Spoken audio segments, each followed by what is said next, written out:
Jesus said that along with the gospel being preached, persecution of the saints would also increase.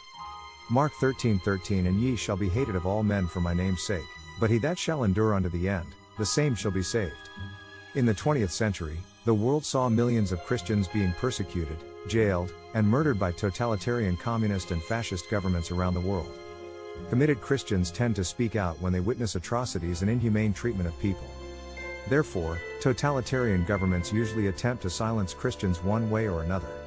I expect to see more and more totalitarian fascist governments rise up around the world in preparation for the arrival of the Antichrist. Governments will clamp down on Christians who advocate for the respect and dignity of all human beings.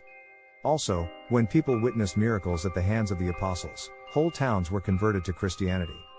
When God's 144,000 sealed servants appear on the world scene, you can expect governments, especially totalitarian governments, will become more and more threatened by Christianity.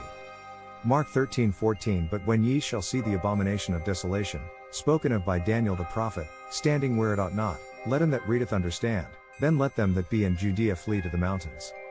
Fourth, the abomination of desolation must occur before the arrival of Jesus Christ. Pre-tribulation rapture believers will say that this has nothing to do with Christians, but is a warning to the Jews.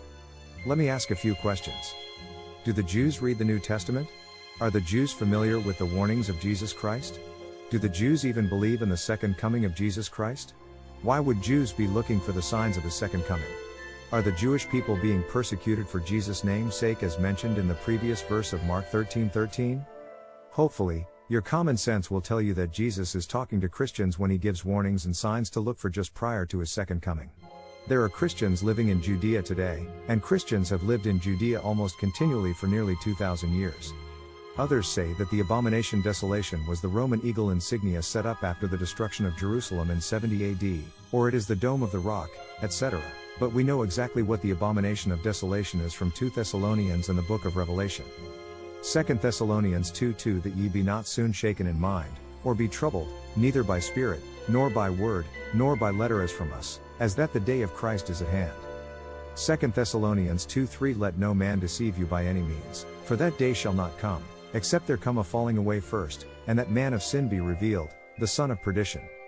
2 Thessalonians 2:4 Who opposeth and exalteth himself above all that is called God, or that is worshipped, so that he as God sitteth in the temple of God, showing himself that he is God. Revelation 13:8 And all that dwell upon the earth shall worship him, whose names are not written in the book of life of the Lamb slain from the foundation of the world. No man has presented himself in the temple of God, showing himself that he is God since the days of Jesus Christ. As a matter of fact, there has been no Jewish temple after 70 AD. Therefore, a future Jewish temple or tabernacle must be set up in Jerusalem before the return of Jesus Christ. The book of Luke gives us another important clue about the abomination of desolation. Luke 21:20 And when ye shall see Jerusalem compassed with armies, then know that the desolation thereof is nigh. Israel is not going to welcome the Antichrist with open arms. His armies are going to surround Jerusalem and take it by force just prior to him desolating the holy place and declaring himself to be God. Mark 13:24 But in those days, after that tribulation, the sun shall be darkened, and the moon shall not give her light. Mark 13:25 And the stars of heaven shall fall, and the powers that are in heaven shall be shaken. Mark 13:26 And then shall they see the Son of Man coming in the clouds with great power and glory. Fifth, it is only after the tribulation that we shall see the Son of Man coming in the clouds. We know from the book of Revelation that the man of sin will receive power and authority for 42 months. Revelation 13:5 And there was given unto him a mouth speaking great things and blasphemies, and power was given unto him to continue 42 months. A pre-tribulation believer might say that Jesus is talking about his second coming, but he is not talking about the rapture.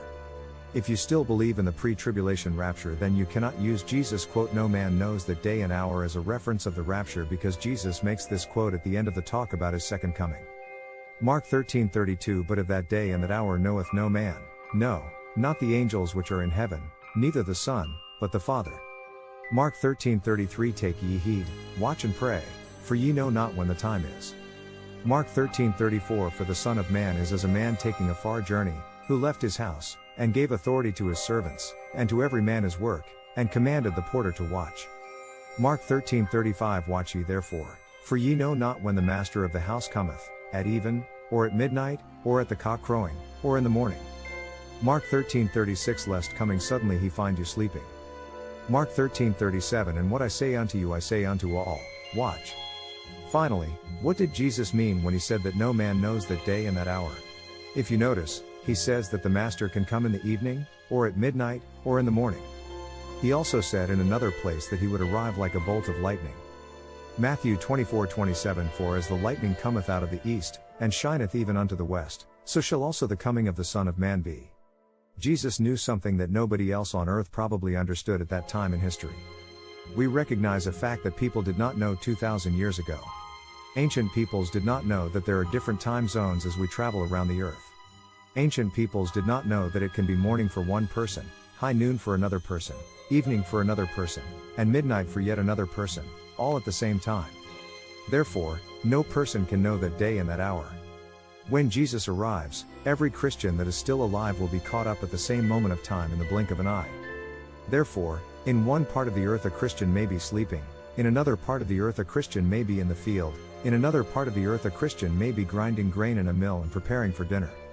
Did Jesus say that if you are sleeping, you won't be raptured? No, he was simply saying that we need to be more and more vigilant as we begin to see the signs being fulfilled. If there are no signs, then why did he tell us to watch? If you are reading this article, then you have an edge over most of the people in the world because now you know what signs Jesus said to watch out for, and the signs are occurring right before our eyes. If you like these videos, please like and subscribe. Thanks.